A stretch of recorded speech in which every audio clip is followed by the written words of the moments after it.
Hello everyone. Today I'll show you how to tag or mention someone in your Instagram story without making it visible to your viewers. If you find this video helpful, please consider subscribing and hitting the like button. Let's get started. Open Instagram and tap the plus icon in the middle to add to your story. You can either take a new photo or video or select one from your camera roll. Make any edits you want to your story. When you're ready to tag someone, tap on the text icon at the top, then type @ followed by the username of the person you want to mention. After tagging them, simply drag their tag off the visible area of the screen, like dragging it down off the bottom. Once it's off screen, it won't be visible to your viewers, but the user will still be tagged. Tap your story at the bottom to post. And that's it. You've tagged someone without making it visible.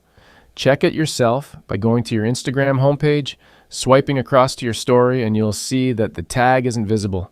If you found this guide useful, please give us a thumbs up and subscribe for more tips and tricks.